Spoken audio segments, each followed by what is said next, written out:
Merci Niambélé. On va d'abord introduire le sujet avant de lancer la vidéo. Oui, j'essayais comme ça. Oui. Bonjour, nous sommes sur le live de 14 heures.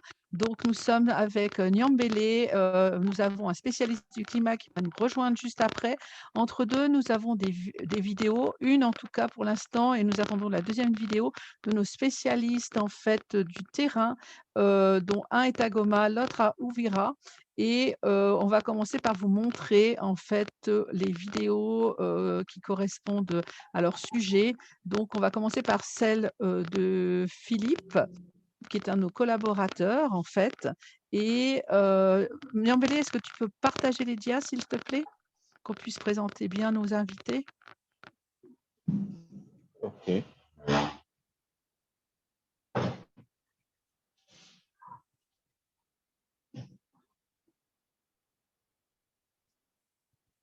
Ou bien je vais partager, moi, si tu veux. Je l'ai ici.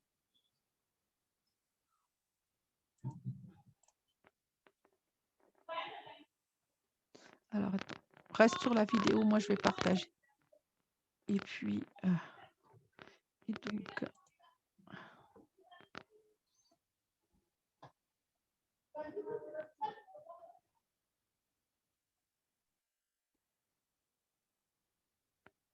OK, c'est parti.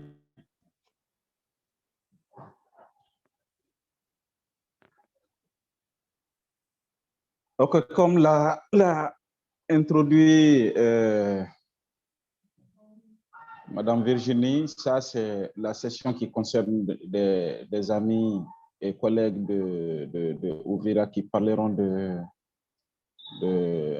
climat et aussi bon, de la catastrophe qui a frappé tout récemment aussi la région de Goma avec l'éruption du volcan qui a occasionné beaucoup de déplacés, donc qui se sont retrouvés du jour au lendemain en situation de réfugiés et qui progressivement, après l'accalmie du volcan, progressivement reviennent à leur lieu d'habitation petit à petit, en famille. C'est notre ami Philippe qui, dans une vidéo, est revenu sur les lieux pour essayer de nous montrer voilà, comment les gens s'organisent à revenir, comment l'État a intervenu dans la gestion de cette catastrophe.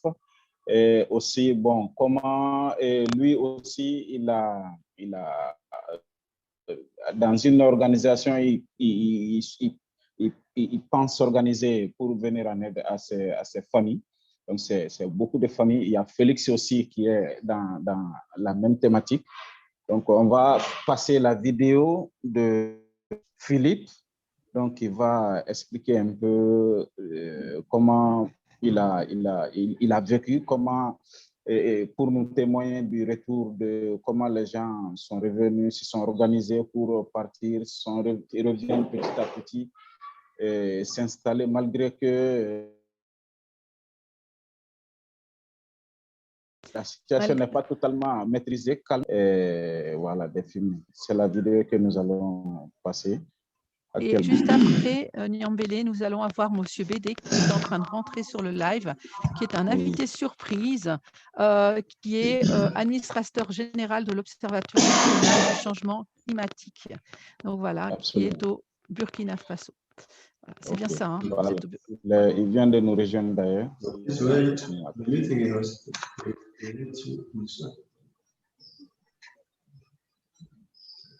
Voilà, c'est ça. Donc, maintenant, on va vous passer la vidéo de Philippe, hein, qui est un de nos collaborateurs, qui va vous expliquer la situation de Goma. À bientôt. Je vous laisse.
Evet.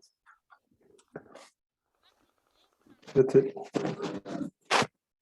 Donc, comme vous le voyez là, nous sommes Monsieur Philippe Kakule Mastaki. Nous intervenons dans le cadre du forum organisé par l'organisation Génération Matrix, qui est un consortium de beaucoup d'organisations, dont notre organisation Humanité Plus est membre. Et nous sommes ici pour parler de la gestion des catastrophes qui a eu lieu. Et comme vous le voyez déjà, là, nous sommes dans une parcelle telle que limitée comme ça, de quelqu'un qui voudrait bien, il y a seulement peut-être 2 semaines ou 3 semaines qu'il y a eu éruption volcanique, et les gens veulent déjà occuper. Comme vous le voyez là-bas, c'est des limites que les gens sont en train déjà de se faire d'une façon qu'ils le prévoient, en ce sens qu'il n'y a pas vraiment un organisme de gestion, un organisme de gestion des catastrophes naturelles. Parce qu'en autre sens, s'il y avait une organisation de gestion, un organisme de gestion. Il devait y avoir logiquement ici un organisme qui devait venir en collaboration avec le service qui est chargé d'observer le volcan qui est entré il y a quelques jours en éruption. On devait logiquement venir organiser ce que les gens doivent observer comme temps avant d'occuper. Et s'il s'agit qu'après quelques jours, il y aura des localisations de la population, ça devait se faire aussi de sorte que la population ne doit pas occuper au jour d'aujourd'hui. Mais comme vous le voyez déjà, les gens sont en train de venir pour chercher à occuper. Donc, ce que nous sommes en train de dire, qu'en République démocratique du Congo, il n'y a pas eu jusque-là un organisme de gestion des catastrophes naturelles. Et pour cela, nous tenons, comme le président de la République qui est passé par ici il y a 2 jours et qui a promis qu'il y aura une agence de gestion des catastrophes qui sera instituée.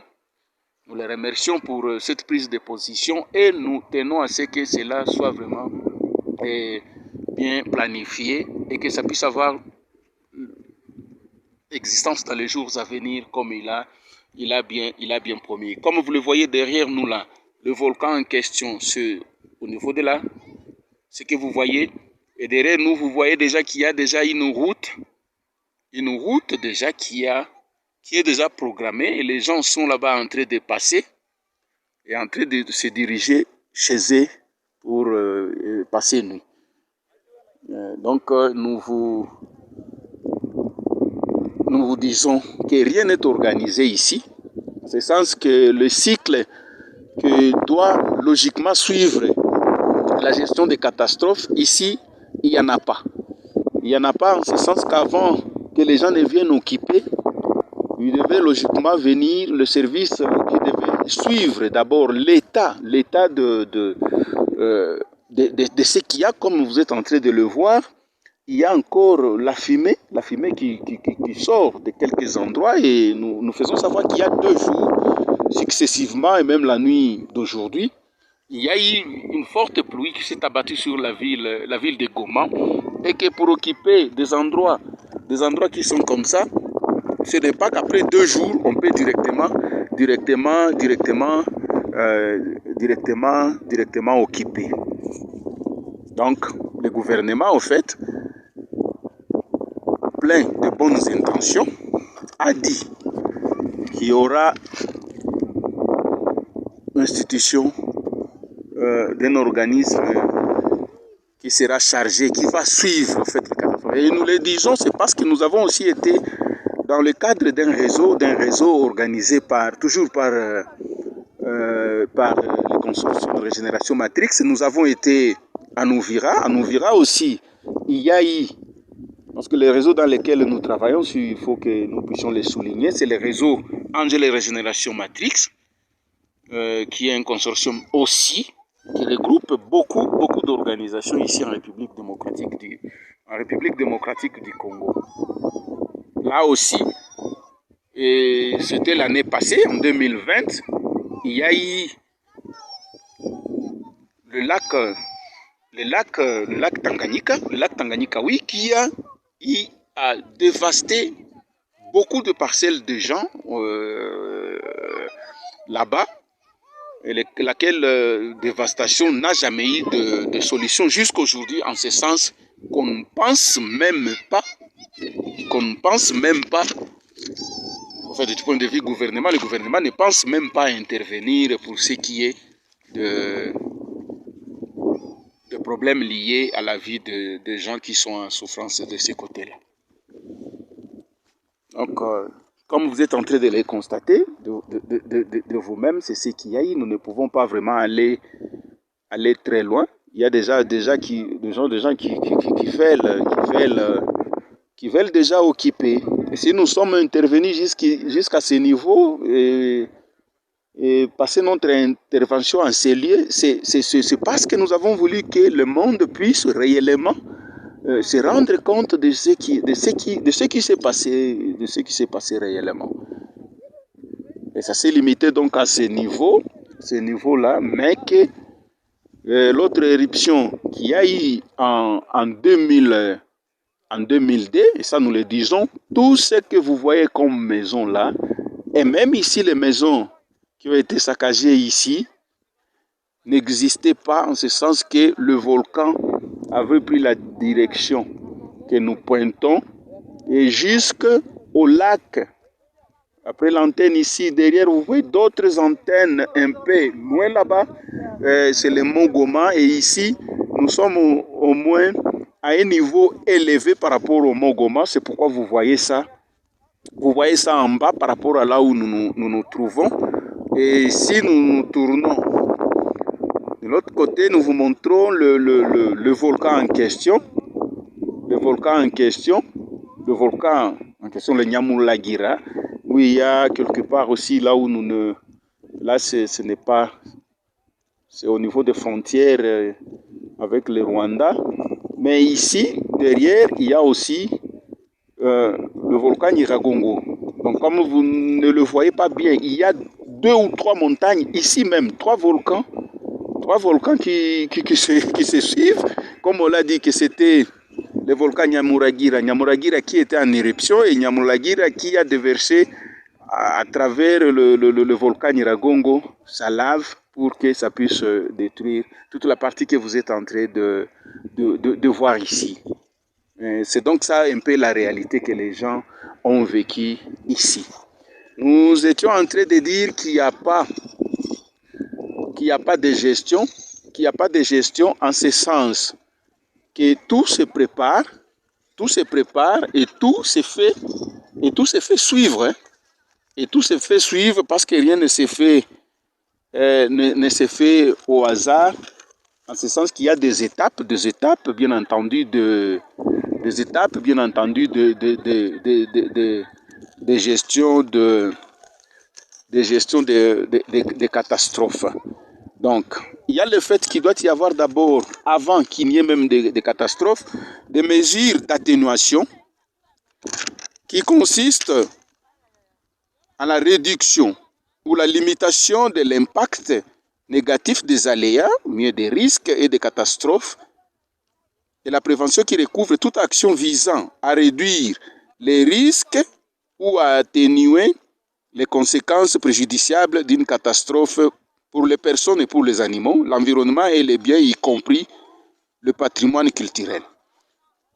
Il y a le cycle de réparation qui est l'état de préparation, la capacité des moyens humains et matériels, des structures, des communautés et des organisations permettant d'assurer une réaction par rapport à ce qu'il y a eu.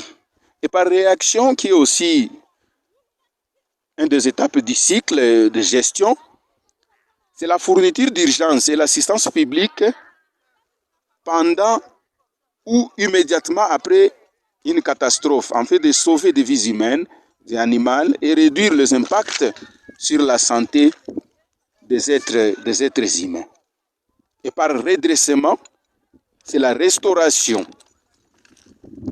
C'est la restauration, l'amélioration, l'installation des moyens de subsistance et des conditions de vie des communautés touchées par des catastrophes, y compris les efforts visant à réduire les facteurs de risque. Ces quatre phases sont utilisées comme cadre pour planifier, organiser le processus et les politiques et les procédures intervenant dans la gestion d'une catastrophe, y compris la réduction des risques. Ces phases ne sont pas toujours distinctes, mais sont imbriquées en cycle continu. En cycle continu, en ce sens que on doit savoir, comme il y a eu ceci, comme il y a eu cela, qu'est-ce que nous devons faire. Mais ça n'a pas été le cas ici.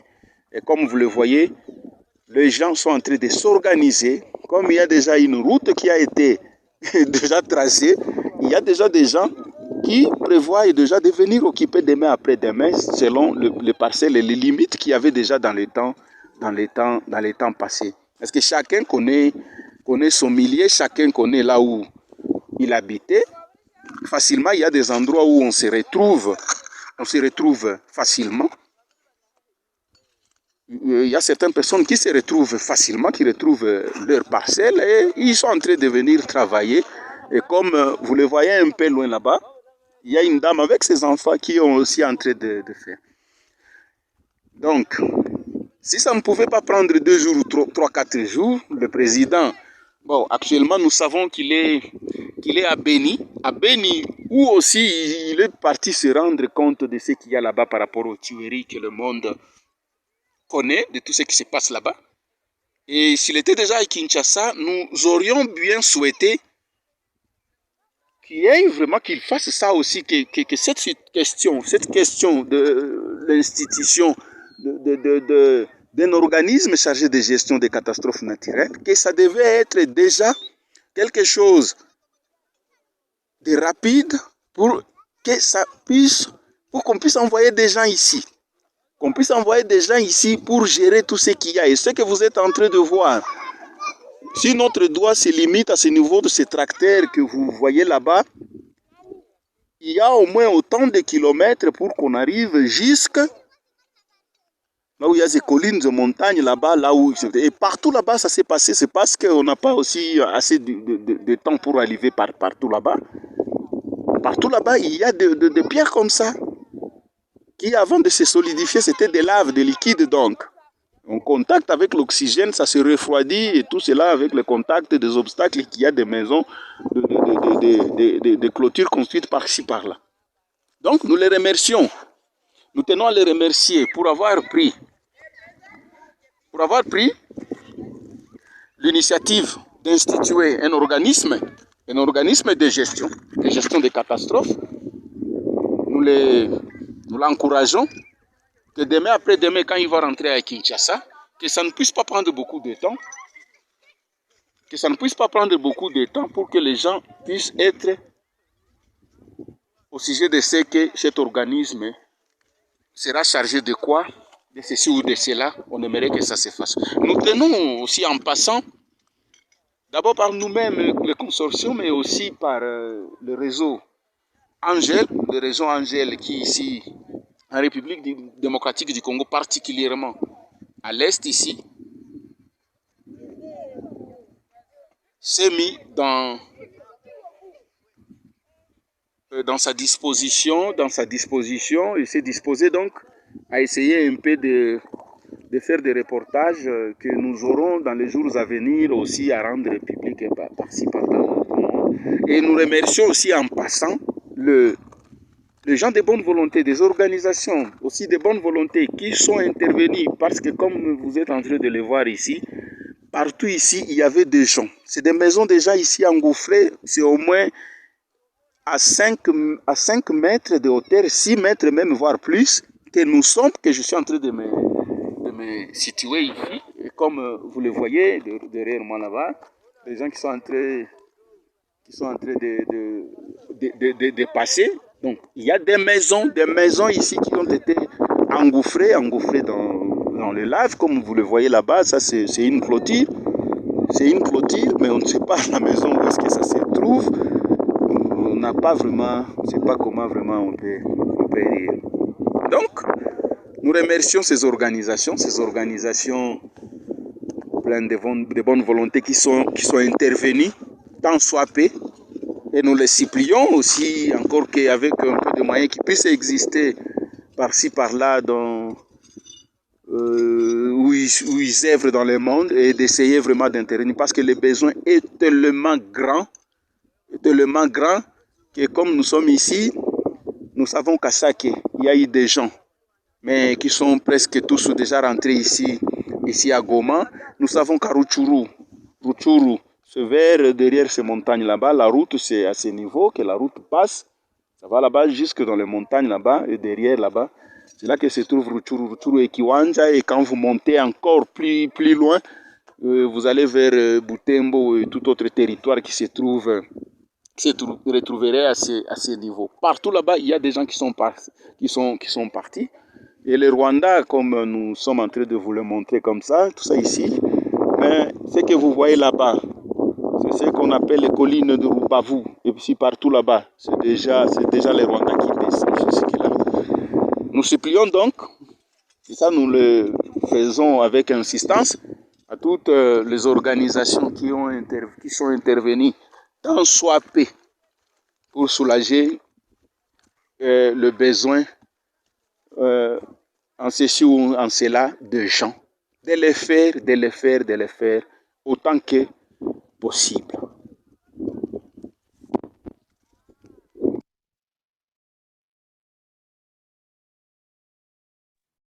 Eh bien voilà, c'était la présentation en vidéo de Philippe. Nous nous exigeons de la qualité, surtout les débuts où il y a... Bon, c'est ça, mais ce qui est important, c'est que le paysage est vraiment magnifique. Il a balayé de façon vraiment exhaustive la situation qui prévaut actuellement sur place là-bas.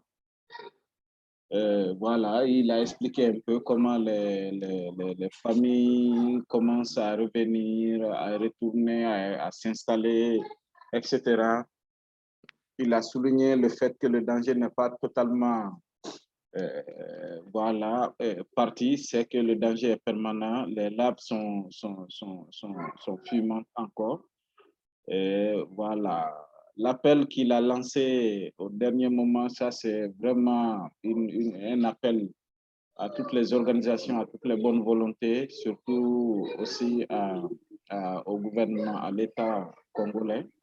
Donc, de vraiment prendre à bras le corps la situation des populations locales dans cette zone-là, puisque les gens reviennent avant même que la situation ne se calme parce que, voilà, ils n'avaient plus d'autre issue, ils n'ont plus où aller. C'est là qu'ils ont vécu toute leur vie et voilà, ils n'ont pas eu en face d'autres alternatives. Donc, ils sont obligés de revenir malgré que les dangers soient toujours apparents. Donc, voilà, vraiment nos remerciements à Philippe. L'environnement était vraiment fantastique. C'est regrettable, c'est quelque chose de malheureux, mais bon. Ce qui est à souligner aussi, c'est le courage et la résilience de la population, des familles, des enfants. Malgré la catastrophe, les enfants qui sourient, qui montrent que voilà, ils sont toujours des dignes fils, des enfants, des humains, donc qui gardent leur dignité, qui ont une identité, leur identité surtout culturelle, environnementale, donc ils tiennent à ça. C'est quelque chose de vraiment, vraiment à féliciter. Voilà, en gros, en résumé, c'est ce que je voulais tout simplement souligner. Virginie, si tu es là, voilà, si tu veux ajouter quelque chose. Oui, volontiers. On connaît bien les situations en commun. Hein. Moi, j'étais en live quand j'étais à Dubaï. J'ai eu tout le monde au téléphone entre l'UN, le HCR et puis sur le terrain. C'était la grosse catastrophe. C'est vrai que les gens sont revenus parce qu'ils n'ont pas le choix. Il n'y a pas d'aide. Il y a très peu d'aide. Il y a de l'aide, mais qui est vraiment au compte-gouttes, qui est quelquefois sélective. Et surtout, la situation là-bas, elle est normalement, ils auraient dû sortir de la ville pendant 15 jours et ils sont revenus au bout de 2 jours. Donc, parce que sur la route, OK, ils peuvent prendre la route à pied, il n'y a pas de camion, il n'y a personne pour les évacuer. Mais sur la route, il n'y a pas d'eau, il n'y a pas de nourriture, il n'y a pas de logement de fortune, il n'y a pas d'aide en fait. Donc, ce qui fait qu'au bout de 2 jours, ils sont tous rentrés à la maison dans les conditions qu'on connaît, c'est-à-dire que la lave passe sous la ville. La coulée de lave qui passe, qui a refroidi, mais en plus, on a des coulées de lave sous la ville, en fait, donc à quelques mètres, mais qui se déversent dans le lac. Le problème, comme je disais déjà tout à l'heure dans la conférence précédente, c'est que ce lac est rempli de poches de gaz et sans doute de pétrole. Et quand, si par malheur, la lave rentre en contact avec les poches de gaz ou avec les poches de pétrole, là, ça risque d'être une plus grande catastrophe qui n'est pas celle du volcan, mais qui est celle consécutive au volcan. Actuellement, ils sont revenus dans des zones d'habitation où la lave est refroidie à 50 cm à 1 mètre. Et ça, c'est très dangereux. Et surtout, on sait qu'un volcan, quand il est calme, ça ne veut pas dire qu'il ne va pas se réveiller. Mais je dirais même, quand un volcan est trop calme, quelquefois, c'est que il va se passer quelque chose. Alors, il y a monsieur Bédé, hein, qui est avec nous, Niambélé. Je pense peut-être qu'il lui, il est plus côté climat, et peut-être, il peut aussi nous donner des informations par rapport à ça. Félix devait nous envoyer une vidéo, mais il a une super mauvaise connexion depuis ces dernières heures, donc sur Ouvira, donc il n'arrive pas à nous envoyer sa vidéo, malheureusement. Je vais vous parler juste un petit peu de la situation d'Ouvira, dont on a parlé précédemment aussi. Ouvira, c'est une ville de 250 000 habitants, qui est entre une rivière très puissante qui descend de la montagne et le lac Tanganyika. Le lac Tanganyika régulièrement déborde. La rivière, au moment des pluies, la rivière devient de plus en plus puissante. Elle doit passer par un pont qui est sous-dimensionné. Ça fait ce qu'on appelle un effet Karcher, c'est-à-dire que la puissance de l'eau est démultipliée par je ne sais pas combien, peut-être par 5 ou par 10, et tout ce qui passe après la rivière, tout ce qui est sur le passage de la rivière, est détruit, c'est-à-dire les maisons. Alors, soit les maisons sont inondées par le lac, mais tout ce qui est sur le passage de la rivière qui descend de la montagne est détruit directement parce que l'eau peut être aussi un puissant outil de destruction, malheureusement. Et donc, ça fait qu'aujourd'hui, on a 50 000 personnes qui sont sans abri, qui se débrouillent tant bien que mal, qui n'ont pas d'aide, parce que ce sont des réfugiés climatiques et que la notion de réfugié climatique est assez récente et n'est pas prise en charge réellement, officiellement par les institutions classiques. C'est le pays qui est responsable, en fait, quand il y a une catastrophe naturelle, c'est le pays lui-même qui est responsable donc, de ces réfugiés climatiques. Et pour l'instant, nous retrouvons face à Goma, qui a une catastrophe liée non pas au climat, mais à la nature. Donc, ça fait partie des catastrophes climatiques, enfin pour moi en tout cas. Peut-être M. Bédet pourra nous donner des précisions par rapport à ça. Et de l'autre côté, nous avons Ouvira, où c'est l'eau qui monte et qui emporte tout sur sa route. Donc voilà, donc ça c'est une chose, et les deux normalement dépendent de l'aide gouvernementale directe, mais toutes les deux sont des zones enclavées, difficilement accessibles. Goma, bon, c'est une zone enclavée surtout entre le volcan et la frontière du Rwanda et le lac Tanganyika, et Uvira, c'est une région enclavée parce que la position de la région enclavée fait en sorte que les populations soient un peu plus en sécurité. Donc voilà, c'était un choix de la population, mais ce qui fait que c'est aussi difficilement accessible pour une aide de grande envergure, en fait. Niambélé, je ne sais pas si tu as des questions. Absolument, merci beaucoup. C'est toi qui... Voilà. C'est ça. En réalité, vous avez vraiment si bien résumé, surtout en revenant sur la situation à Ouvira aussi.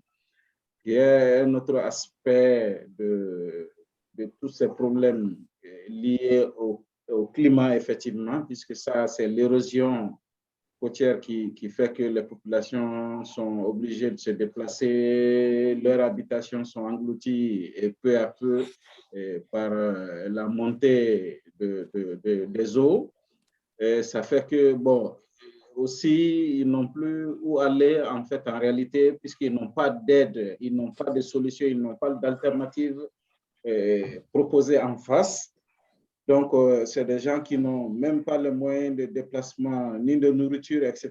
Donc, ça va être difficile de faire déplacer toute cette masse sur une longue distance, ce qui fait que, bon, ils sont éparpillés un peu partout dans la ville de Ouvira.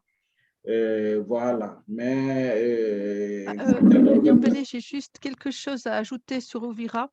Je crois que tu n'es pas au courant, c'est que le gouvernement nous a donné des terrains pour délocaliser les populations.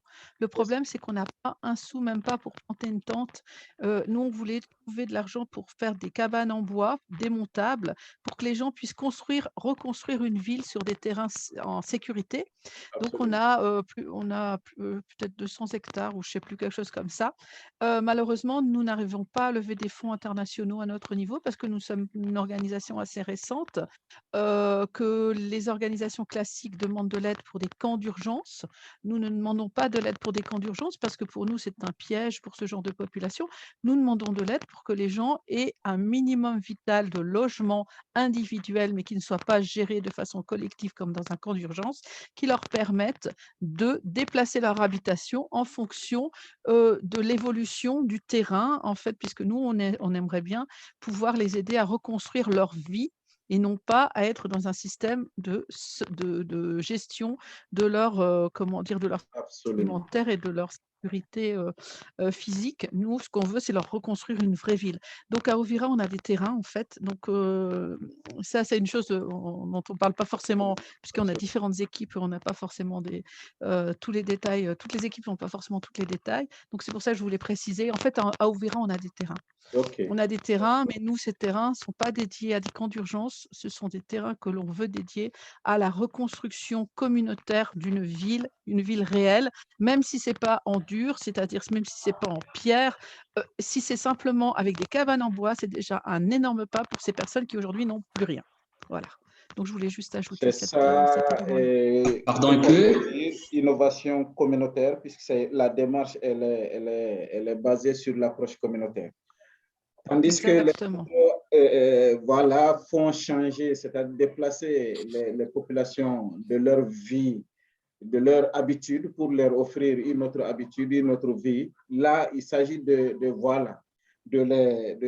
maintenir dans leur quotidien, dans leur vécu, dans leur vie, dans leur culture, mais tout en leur apportant l'aide qu'il faut pour pouvoir voilà, les permettre de se réorganiser, de se relancer, etc. C'est ça la dimension innovative donc de cette démarche que vous mettez en place. L'essentiel, le plus important est fait, mais le plus important reste.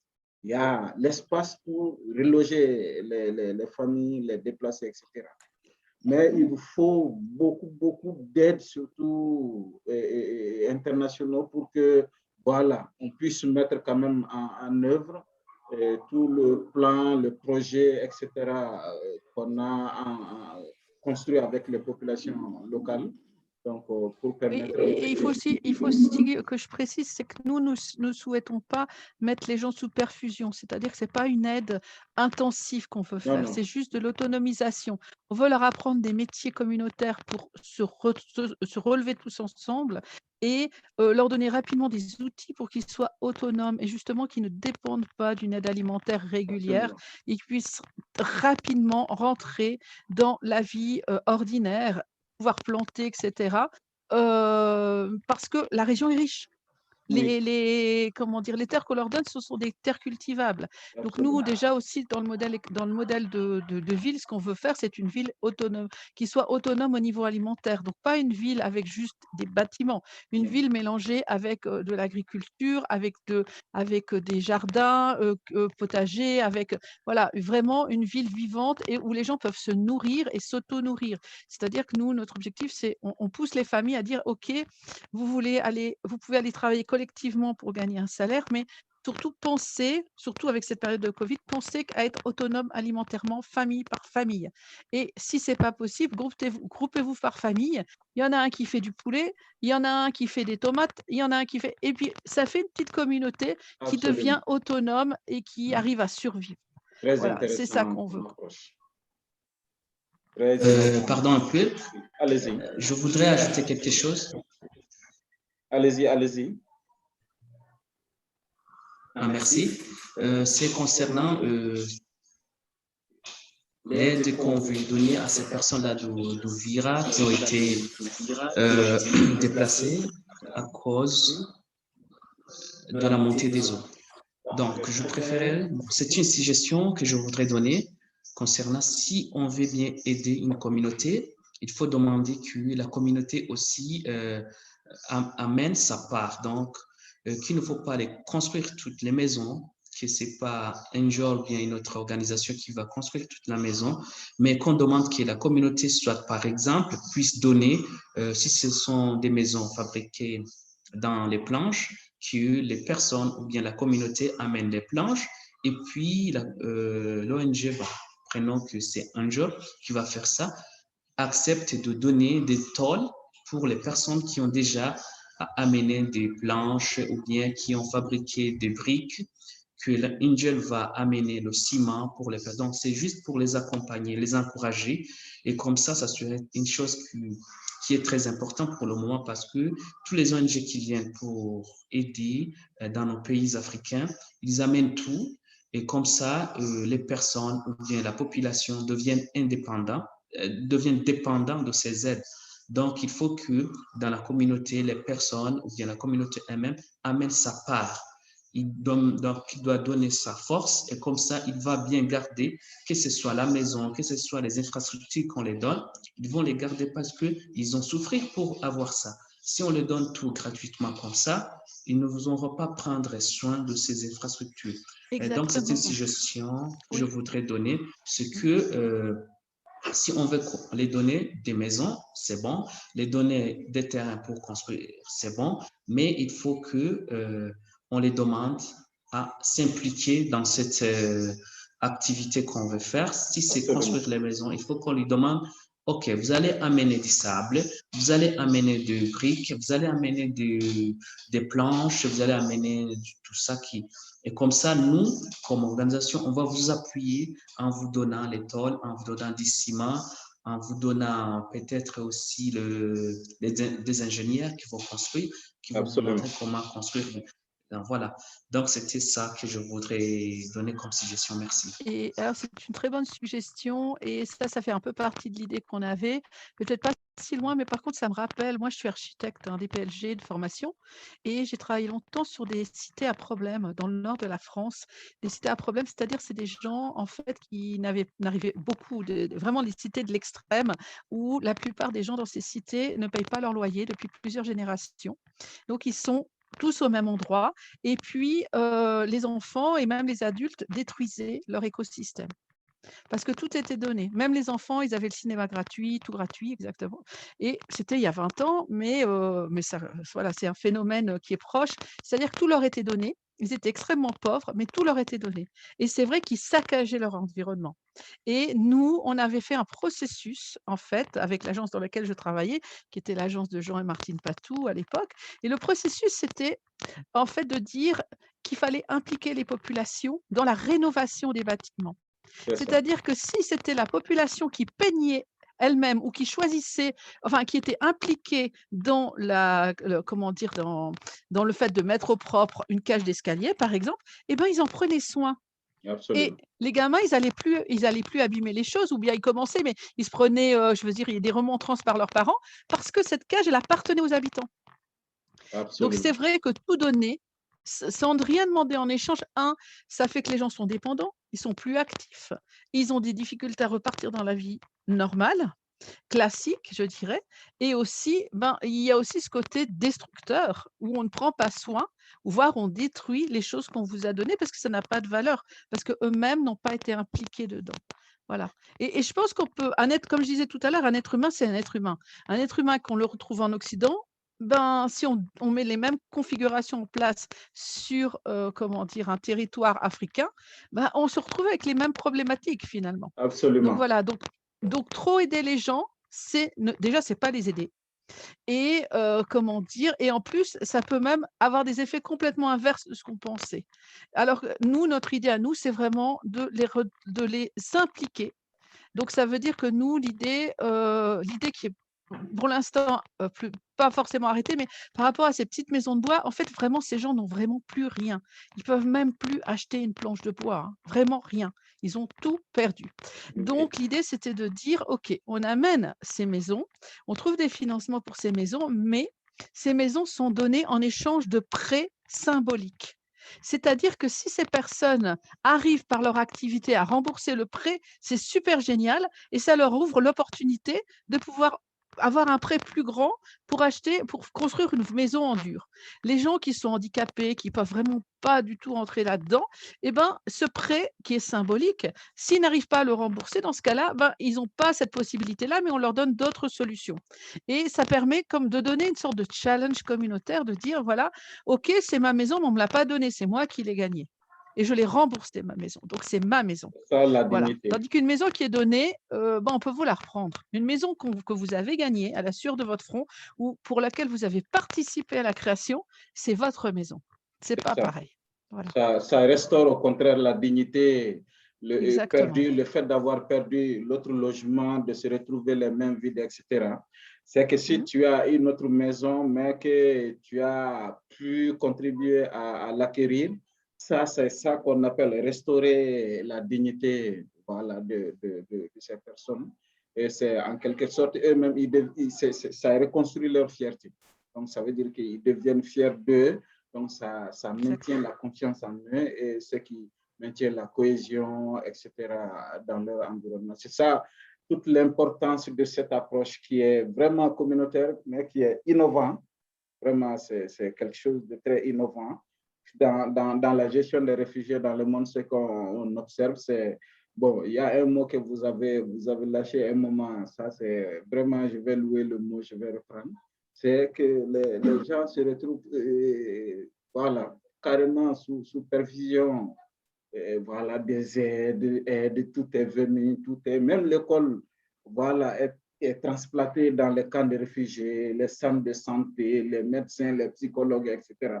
Alors que dans leur vie quotidienne, dans leur vie normale, je vais dire, ils n'avaient pas tout ça, ils n'avaient même pas accès à l'école, ils n'avaient pas accès à un psychologue, à un voilà, médecin, etc., etc. Maintenant, dès qu'ils ont accès à ça, ça crée une sorte de dépendance, puisqu'on va trouver que c'est des privilèges, donc c'est des opportunités qui nous est données qu'on n'avait pas. Donc, ça crée une certaine dépendance vis-à-vis voilà, de ces services, de ces offres, voilà. Tout en sachant quand même, Niambélé, que c'est quand même normal que les enfants aillent à l'école. Tu vois ce que je veux dire? C'est pas parce qu'avant, ils n'avaient pas que c'est… Voilà, ça amène quand même des choses en plus. Mais le fait d'attendre qu'on vous donne à manger, le fait de ne pas être autorisé à exercer un métier, le fait de… ça fait que tout cet élan qui peut permettre à quelqu'un de devenir autonome va s'éteindre. C'est une flamme, en fait. L'entrepreneuriat, finalement, c'est cette petite flamme de vouloir s'en sortir, vouloir être entrepreneur de sa vie. Et ben, tout cet écosystème, finalement, ça éteint cette flamme. Alors que simplement, si on dose un peu différemment, qu'on soit équitable, hein, je ne parle pas d'égalitaire, mais d'équité. Par exemple, une personne handicapée, c'est clair qu'on l'aide un peu plus qu'une personne qui n'est pas handicapée. C'est normal. Ça s'appelle l'équité. Parce que si on est égal, on donne la même chose à la personne handicapée qu'à l'autre personne. Et là, on a un problème. Mais c'est vrai que… il faut faire quelque chose, surtout qu'on va avoir de plus en plus de réfugiés climatiques. On va avoir de plus en plus, comment dire, de gens comme ça qui vont se retrouver sans plus rien. En Europe, là, j'ai vu encore récemment un Caritas qui a parlé de la situation à Genève et qui a parlé d'une chose dont j'avais parlé au mois de juin de l'année dernière et personne ne m'a cru. Où j'ai dit: «Mais écoutez, à Genève, il y a beaucoup de gens fragiles. Avec le coronavirus, le coût de l'alimentation a augmenté. Il y a beaucoup de gens qui vont être précarisés et il y en a beaucoup qui vont se retrouver sans abri». Et bien là, maintenant, à Genève, dans les parcs de Genève, commencent à s'installer des sans-abri qui étaient avant des habitants de Genève. Voilà. C'est juste pour dire que ça touche tout le monde dans le monde. C'est vraiment quelque chose qui touche tout le monde et qu'il faut faire quelque chose et et en même temps garder la dignité des gens parce que si les gens n'ont plus de dignité, ils n'ont plus de rêve, ils n'ont plus de futur et ils n'ont pas d'avenir. Absolument. Voilà. OK. Bédé voudrait prendre la parole. Ouvrez le micro. Le micro est fermé, Bédé. Monsieur Bédé, ouvrez votre micro.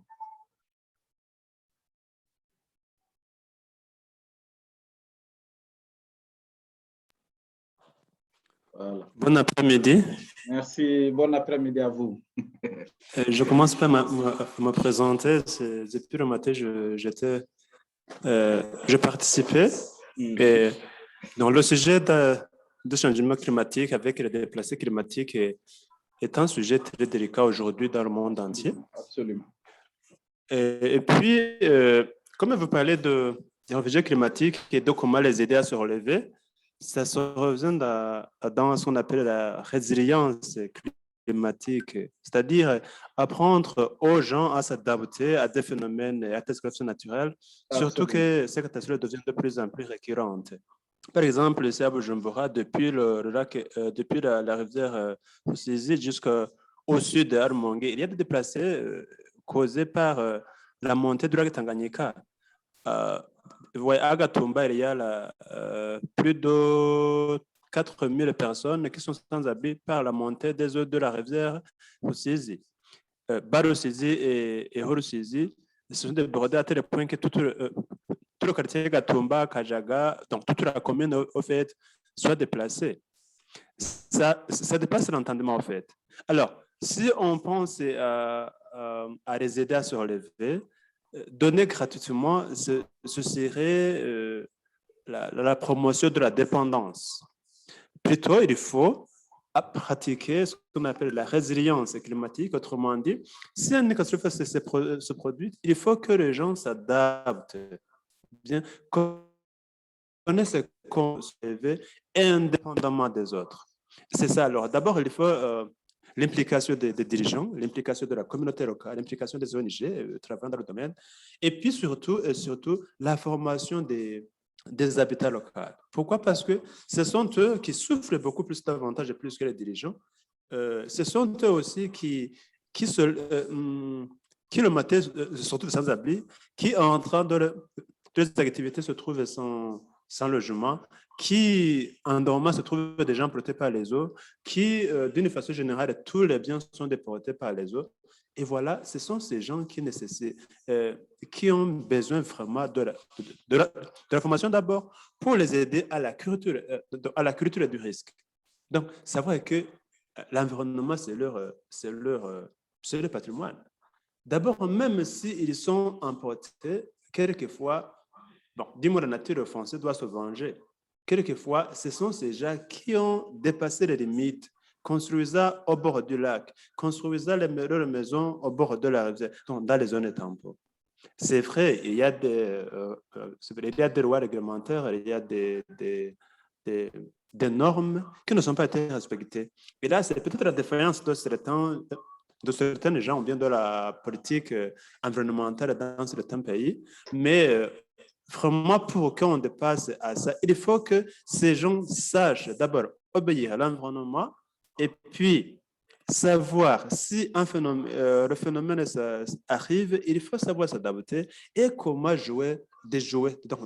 Bien sûr, il arrive que par exemple, l'éruption volcanique, c'est difficile à éviter, mais aller construire sur le bord du lac ou bien sur le bord de la rivière, c'est vraiment un problème au niveau de l'environnement, au niveau de la communauté. Absolument. Et les enfants qui vont naître dans cette zone, ils vont penser que c'est leur terrain, alors que c'est un terrain vraiment à risque.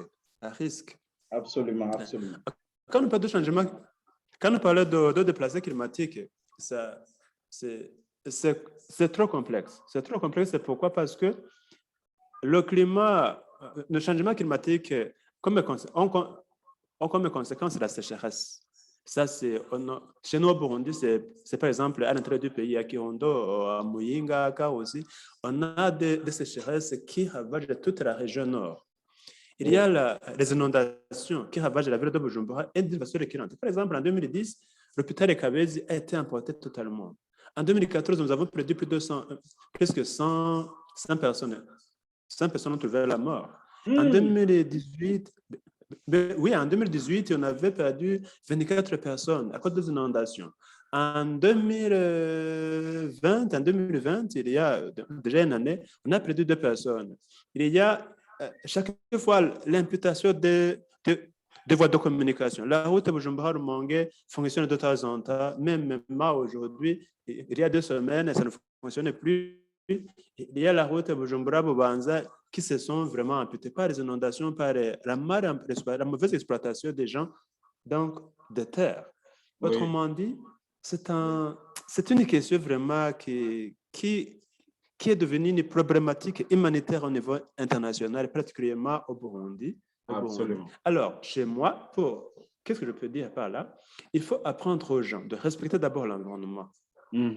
faire des conférences, faire des formations, multiplier des conférences, bien des jeux, implanter des clubs aux écoles, ou bien former les jeunes surtout, créer la culture du respect de l'environnement, culture du respect, parce que les précipitations intenses qui se produisent ici chez nous dans les pieds de Glarac, Oui. Ça a de multiples causes. Là, on ne peut pas éviter. Mais quand même, il faut protéger là où on est.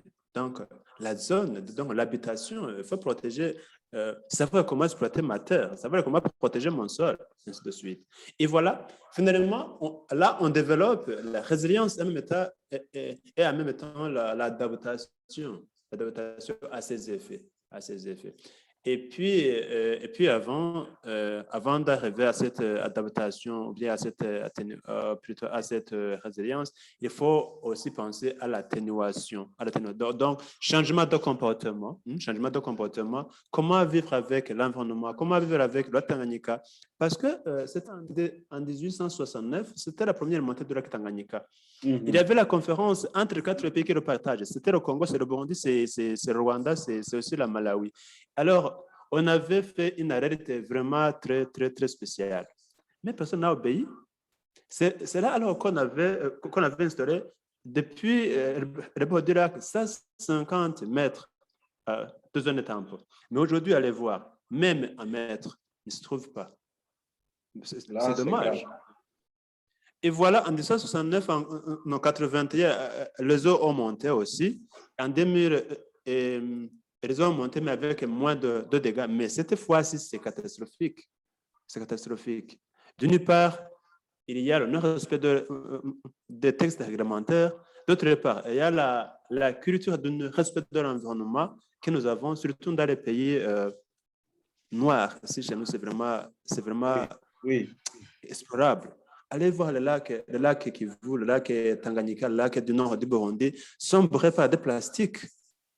Tous les déchets de la ville de Bujumbura se jettent dans le lac Tanganyika. C'est explorable.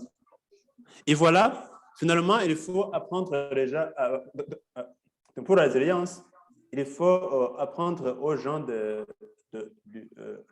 la culture du respect de l'environnement. Et ainsi respecter l'environnement, c'est se protéger. C'était ça. Absolument. Merci. Vraiment, merci beaucoup pour cette intervention, vraiment de très grande qualité. Ça nous montre effectivement toute l'importance de s'occuper de son environnement, de prendre soin de son écosystème et d'éviter d'agresser vraiment l'environnement, puisque à force d'agresser l'environnement, donc un beau jour, il encaisse, mais un beau jour, il rend tout. Et lorsque l'environnement rend, ça, c'est pas bon pour les humains qui sont dans les entourages. Ça, franchement, ça interpelle tout le monde, y compris les pays industrialisés, les pays développés, puisque nous, en Afrique ici, malgré qu'on n'a pas beaucoup de développement industriel, mais on est frappé de plein fouet des effets de l'agression de l'environnement, de l'écosystème mondial de façon générale. Merci beaucoup pour cette intervention. Virginie, si vous voulez ajouter quelque chose. Oui, je voulais juste ajouter que par rapport à l'environnement, donc nous, on est en train de lancer un programme Angels pour l'agriculture et pour l'environnement au Bénin et au Sénégal, où on va essayer justement d'essayer de trouver des façons de faire pour que l'agriculteur n'abîme pas son terrain, et qu'il le valorise et peut-être qu'il le régénère. Parce qu'il y a des façons de faire. Hein. Simplement, c'est clair qu'on sort des circuits traditionnels, des circuits industriels, mais chaque agriculteur, chacun dans son coin, s'il est lui-même respectueux de sa terre, qui n'est pas justement comment dire, acculé à payer des dettes, parce que nous, notre réseau aussi, c'est de dire, OK, un agriculteur, déjà, il doit faire attention à sa terre, mais aussi à ses graines. Mais si d'un seul coup, il est dans la famine, il va manger ses graines. S'il n'a plus de graines, il va rentrer dans un système industriel qui va lui demander de Absolument. prendre des graines qui vont fonctionner avec des intrants qui vont abîmer le sol. Donc pour Absolument. moi, c'est super important, c'est d'aider l'agriculteur en cas de famine. C'est-à-dire lui donner ce petit coup de pouce, un petit peu, je parlais tout à l'heure de Genève, où si on avait donné ce petit coup de pouce à tous ces gens qui n'arrivaient plus à payer leurs factures alimentaires, ils ne Oui, seraient peut-être pas maintenant dans les parcs comme SDF. Donc absolument. juste un petit coup de pouce, un petit budget juste de dépannage pour que les agriculteurs fassent attention à leurs graines, qu'ils ne mangent pas leurs graines, qu'ils puissent aussi peut-être les stocker dans de bonnes conditions, parce Peu que les graines, il y a importe. aussi le problème avec l'humidité, la sécheresse, etc., les animaux, où les graines disparaissent aussi. Pour moi, la richesse de l'agriculteur, c'est ses graines. Et si les graines sont en danger de par la pauvreté de l'agriculteur ou de par l'écosystème, alors il n'y a pas de futur, parce que sans graines, bah, il n'y a pas de culture. Et sans culture, il n'y a pas d'élevage. Et c'est tout un enchaînement qui fait que ce qu'on ne se rend pas compte aujourd'hui, c'est que c'est un petit peu comme les abeilles qui disparaissent en Europe et aux États-Unis et qui ont disparu dans certaines parties de Chine. Les abeilles, sans abeilles, il n'y a pas de pollinisation. Sans Absolument. pollinisation, les graines qui ont germé ne vont pas pouvoir aller essaimer ailleurs. Et tout ce système-là, c'est un écosystème. Et s'il y a une rupture de cet écosystème à une partie ou à une autre partie de la chaîne, eh ben, il y a tout qui va s'effondrer. Alors peut-être pas sur une période de 10 ans, peut-être sur 50 ou 100 ans, mais dans 100 ans, après, ce sera trop tard. Aujourd'hui, il est encore temps de faire attention à ce qu'on plante, à comment on plante, comment on fait pour planter sans abîmer son environnement, voire peut-être renouveler son environnement avec les plantations. Par exemple, il y a des grands, en Europe, on a voulu faire des grands champs, on a enlevé toutes les haies, etc., pour pouvoir faire passer des grosses machines. Le problème des grosses machines, aujourd'hui, on y revient, c'est que c'est toute la nature qui allait se cacher dans les haies, tous les animaux, tous les insectes, tout l'écosystème qui a disparu dans certains champs, simplement parce qu'on a voulu faire de l'industriel, de la masse, pour faire passer des grosses machines, pour aller plus vite, pour avoir plus de rendement. Mais la question à se poser, c'est quoi l'enjeu? C'est de faire plus de rendement pour finalement donner des graines à des gens qui vont faire des bénéfices et où l'agriculteur vient toucher finalement sur ce bénéfice final? Ou est-ce que l'important, c'est de maintenir un écosystème positif qui va permettre aux gens de monter dans la richesse et de pouvoir créer de la richesse autour d'eux? Moi, je pense que c'est ça un des fondements en fait, du problème. Parce que Absolument. pourquoi est-ce que d'un seul coup, un agriculteur se met à planter telle ou telle graine? Ben, souvent, c'est parce qu'il n'a pas le choix. S'il avait le choix, je pense qu'il préférerait planter ses graines traditionnelles. Et aussi, il y a une chose à mettre en place sur l'Afrique, ce sont des agroscopes. Comme on a fait en Europe. En Oui. Europe, on a des agroscopes qui améliorent aussi la qualité de rendement des graines sans abîmer l'écosystème. Et ça, c'est aussi important de créer des organismes qui s'occupent en fait d'améliorer les graines. Comme nous, au Moyen-Âge, on avait différentes sortes de blé, on avait des centaines de sortes de blé. Aujourd'hui, on n'en a plus beaucoup, mais ce sont des essences qui ont été croisées, recroisées, recroisées naturellement et qui ont créé des nouvelles variétés qui sont soit plus résistantes à certains insectes qui sont arrivés au milieu, soit par rapport à la sécheresse. On parle de sécheresse. Je me souviens, il y a 20 ans, 30 ans, on parlait de transgénique avec les graines, mais c'était l'idée au départ, c'était pas de faire du commerce ou autre, c'était de faire pousser des plantes dans des écosystèmes négatifs. C'est-à-dire en gros, de faire pousser des tournesols sur la banquise. C'était ça le transgénisme au départ. Et Absolument. aujourd'hui, c'est devenu un système commercial fermé où les gens finissent par être enfermés et ne plus pouvoir s'en sortir. Et ça c'est pas ce qu'il faudrait faire. Par contre, créer des agroscopes qui s'intéressent à la santé de la terre, qui s'intéressent à la multiplication des graines, etc., ça a du sens. Surtout qu'il y a, j'imagine, des centaines de variétés en Afrique. On peut améliorer des variétés. On parlait de résilience climatique, ça peut faire partie de cette résilience climatique. Les variétés, elles évoluent par elles-mêmes au long des siècles. Mais là, le problème, c'est que le changement climatique, il est rapide. Donc, les variétés, elles ne vont pas avoir le temps de se changer comme elles l'ont fait pendant des millénaires. Donc, c'est à nous à les aider à aller plus vite en essayant de trouver des croisements qui sont plus intéressants et qui seront adaptés plus facilement à des terrains où il y a la sécheresse. Comment dire, moi, j'habite dans une région de montagne et j'avais vu comment dire, nous on peut, enfin, comment je vous explique ça? On peut pas faire pousser n'importe quel arbre ici, parce que j'habite à 1000 mètres d'altitude. Par exemple, les arbres fruitiers ne poussent pas, parce que les variétés classiques d'arbres fruitiers ne résistent pas chez nous. Alors que dans le temps, il y en avait, mais ces variétés ont disparu. Donc, il faut aussi aller chercher dans le passé. Il faut voir s'il y a des choses qui ont été sauvegardées, puis faire des croisements et essayer de faire en sorte de créer des variétés, par exemple, qui s'adaptent au changement sans abîmer les sols. C'est surtout ça qu'il faut garder en tête, parce que c'est vrai que si on parle agriculture au Brésil, on rase une partie de la forêt, on exploite pendant 10 ans, puis après le sol, il est mort pour toujours. Et ça arrive dans certaines régions d'Afrique. Et c'est vrai que plus le sol il est fragile et plus il faut en prendre soin. Et si le sol avant c'était de la forêt, ben, c'est clair que ça ne va pas devenir un sol riche et fertile pour des millénaires. Ça veut dire qu'il faut progressivement travailler la terre pour qu'elle reste fertile et qu'elle ne s'appauvrisse pas comme ce qui se passe maintenant dans plein de régions du monde. Voilà, c'est juste. Très important. D'aparté. Je pense que vous avez abordé un aspect extrêmement important, c'est surtout lorsque vous parlez c'est-à-dire garder les semences dans leur état naturel pour les éviter de transformation chimique industrielle. Extrêmement important de garder les sols en leur état naturel, mais tout en les exploitant, c'est-à-dire simplement ne pas les abîmer par des produits chimiques, etc.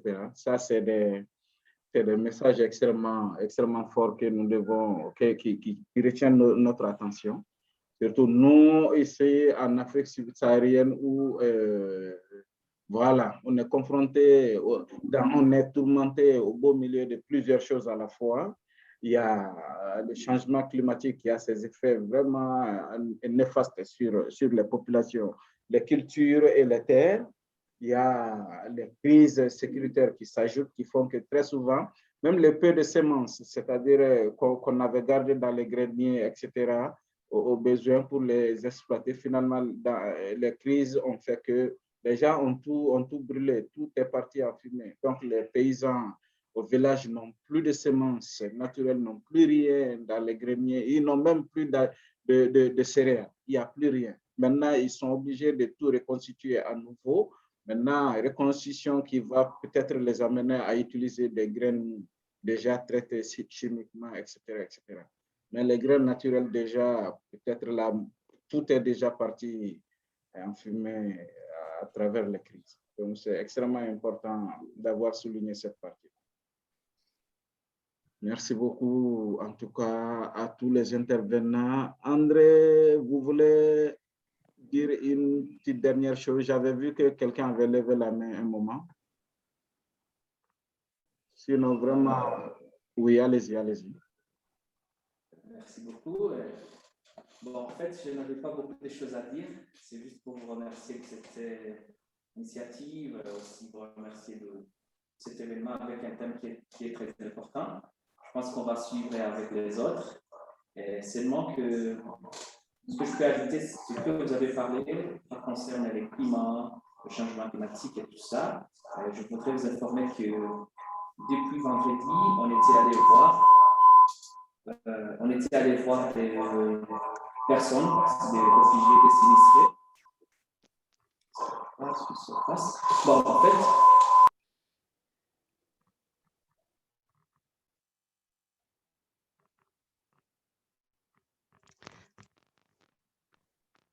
bon, je crois qu'on ne vous entend plus et vous avez coupé plutôt le micro.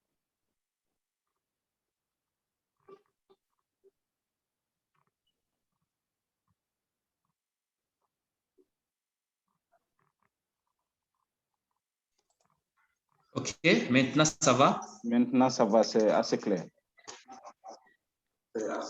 OK, merci beaucoup. J'étais en train de dire que pour le moment,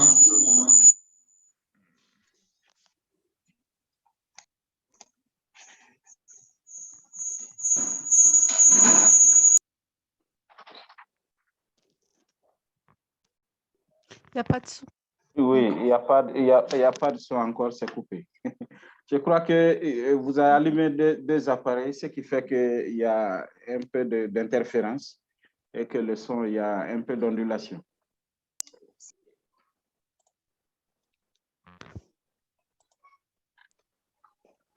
Je pense que on est tout proche avec Bed, Nihagiza. Okay. Donc, c'est la raison pour laquelle il y a une interférence entre nous. Donc, j'étais en train de parler que on avait, depuis vendredi, on a fait des activités pour appuyer les sinistrés des réfugiés climatiques qui est à Rumongue, où on avait donné quelque chose, donc sous le nom de, en partenariat avec Régénération Matrix, on avait allé voir des personnes, c'est plus de 120 familles qui ont été en besoin d'avoir quelque chose à manger, on pourrait les appuyer pour ça. On avait aussi donné du ciment pour qu'ils puissent reconstruire leurs maisons parce qu'ils ont abandonné des anciennes maisons. Quand Virginie a dit qu'à Ouvira, on les a donné des terrains. Ici aussi au Burundi, on les a donné des terrains. On les a demandé qu'eux, ils vont construire des nouveaux maisons avec des briques. Nous, on avait les proposé qu'on va les soutenir en les donnant du ciment pour construire, mais eux, la population de ces réfugiés climatiques vont faire, donc ils vont donner des briques, ils vont amener aussi le sable, ils vont amener le sable, ils vont amener donc le sable, les briques. Et nous, qu'est-ce qu'on va les appuyer? On va les appuyer en les donnant du ciment, en les donnant des tôles. C'est ce que nous avons déjà commencé à faire.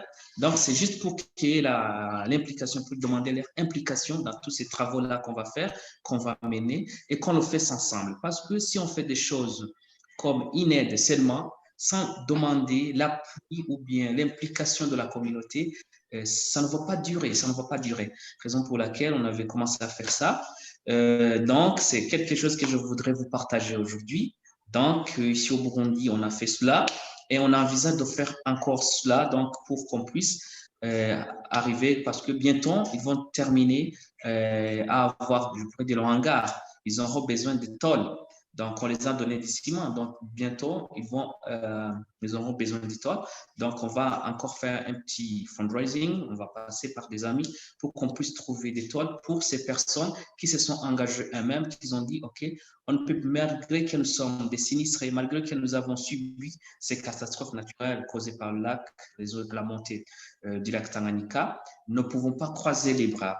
Donc, on a besoin que cet exemple puisse être utile aussi pour ceux d'Ouvira, qu'il ne faut pas que la population reste comme si ils sont rien, ils ne pourraient rien faire. Donc, il faut les encourager à travailler, il faut les encourager à s'impliquer dans tout ce qu'on veut faire pour eux, mais qu'ils puissent mettre la main et aussi qu'ils puissent donner la force. Donc, merci beaucoup de ce que vous venez de me dire. Je voudrais vous partager cela. Et merci beaucoup, Yambele. Vraiment, merci pour la qualité de la contribution. Ça, vraiment, c'est une expérience qu'on peut partager dans nos pratiques. Je crois que à ce stade, on aurait fait le tour d'horizon sur ce sujet, les réfugiés, les aides et aussi voilà, les innovations, surtout l'approche qui est communautaire. Ça, je tiens à le souligner encore une fois. C'est quelque chose de très, très important qu'il va falloir explorer encore, mais qu'il va falloir soutenir. Donc, j'en appelle à toutes les bonnes volontés, à voilà, tous les contributeurs au niveau local, mais surtout au niveau international. Voilà, voici des expériences, voici des projets, voici des idées qui méritent d'être soutenus, qui n'attendent que du soutien, de vos soutiens, puisque voilà, les porteurs n'ont pas à eux seuls la possibilité de réaliser ce rêve de milliers et de milliers de familles qui sont en détresse. Donc, je vous appelle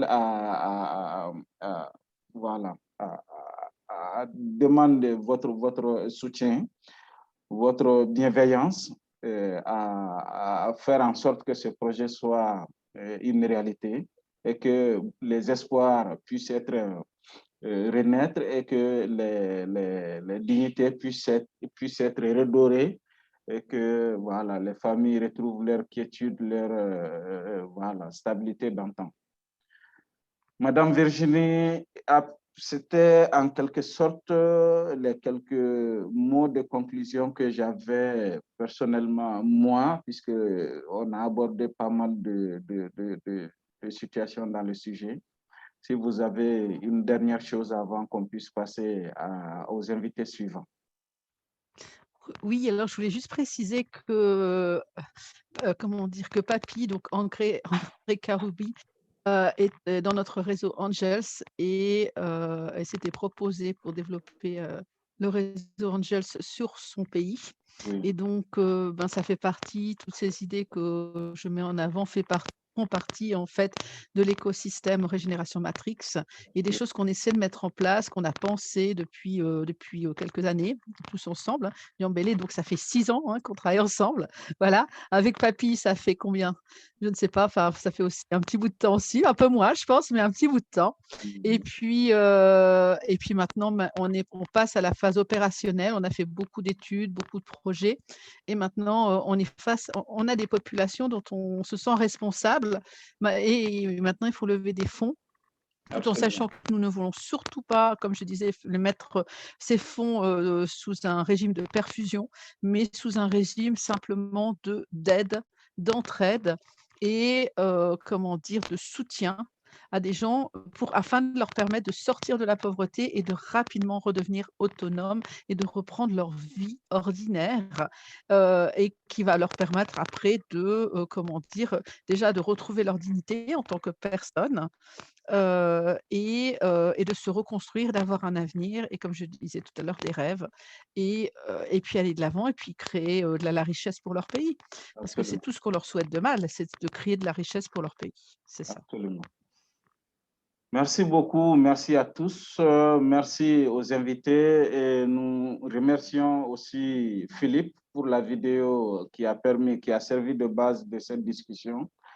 Nous vous disons vraiment à la prochaine. Je sais qu'on aura d'autres séances très bientôt qui va aller en profondeur encore, surtout sur les projets spécifiques Angel qui s'implantent un peu partout dans cette zone au Congo, mais aussi un peu partout en Afrique. Voilà, aller plus en détail dans la mise en place, la réalisation de ces projets. Voilà. Nous vous invitons toujours à nous suivre sur nos différents réseaux sociaux, Facebook, Twitter, Instagram, LinkedIn, YouTube, etc. Voilà. Merci beaucoup et merci à tous et à tout à l'heure. Je vous salue. Merci.